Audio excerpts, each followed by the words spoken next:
গোমাতা আমাদের সনাতন ধর্মের এক বিশেষ অস্তিত্ব, এবং এই অস্তিত্ব আমরা যে কোনো ধর্মক্ষেত্রে গেলে আমরা বুঝতে পারি যে গোমাতার কি মহিমা আমাদের সনাতন ধর্মে রয়েছে।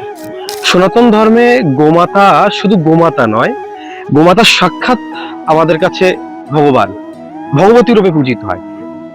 আমরা সমস্ত দেবদেবীর পূজা করে থাকি এবং বিভিন্ন দেবদেবীর পূজার জন্য বিভিন্ন জায়গায় যাই, কিন্তু আমরা যদি শুধুমাত্র গোমাতাকে পুজো করি, হিন্দু আমাদের যে ধরনের ধর্মগ্রন্থগুলো রয়েছে, যে শাস্ত্রগুলো রয়েছে, সেখানে কিন্তু উল্লেখ রয়েছে যে আমরা যদি শুধুমাত্র গোমাতাকে পুজো করি, 33 কোটি, সংস্কৃত কোটি শব্দের অর্থ হচ্ছে প্রকার, অর্থাৎ 33 প্রকার যে দেবতা রয়েছে, সেই দেবতার সমস্ত স্থান কিন্তু এই গোমাতার ভিতরে রয়েছে।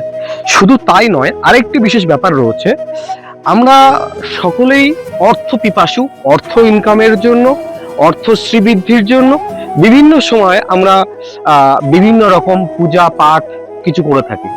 কিন্তু জানবেন একটা বিষয়, সাক্ষাৎ ভগবানের এটা আশীর্বাদ যে মাতা লক্ষ্মী এই গাভীর ভিতরেই বিরাজ করে। শুধু ভিতরে নয়, এই গাভীর গোবর সাক্ষাৎ মাতা লক্ষ্মীর রূপ, বা মাতা লক্ষ্মী এই গায়ের গোবরের ভিতরে বিরাজ করে। এই জন্য আমাদের সনাতন শাস্ত্রে এই গোবরের মহিমা কিন্তু বিশেষ রয়েছে। সে নেগেটিভ এনার্জি দূর থেকে, বা আপনার বাড়ির পজিটিভ ঊর্জা বৃদ্ধির জন্য হোক, বা আপনি যে সমস্ত অর্গানিক খাবার খান, সেই অর্গানিক জিনিস বা অর্গানিক সবজি যেখানে তৈরি হয় সেখানে এর ব্যবহার হোক। তাই সকলকে একটাই অনুরোধ, দেখুন আমরা অনেক অর্থ অনেক দিকে ব্যয় করি, তো আমরা কোনো জায়গায় কোথাও গোশালা, যেমন আমরা এই একটা গোশালা আছি, এরকম কোনো গোশালা বা রাস্তায় অনেক গাভী পাওয়া যায়, এই গাভীগুলোকে যদি আমরা একটু সেবা করতে পারি, গাভীগুলোকে যদি আমরা একটু যত্ন করতে পারি, তাদের যদি আহারের জন্য কোনো ব্যবস্থা করতে পারি, তাহলে কিন্তু ভগবানের পুজো করার জন্য মন্দিরে যেতে হবে না।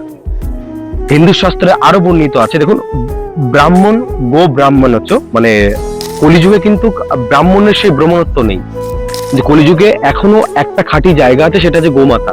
আর মা, এই কারণে আমরা মায়ের দুধ খাওয়ার একটা লিমিট থাকে, কিন্তু এই গাভীর দুধ আমাদের মৃত্যু পর্যন্ত কোনো না কোনো রূপে কিন্তু আমাদের সঙ্গে থাকে।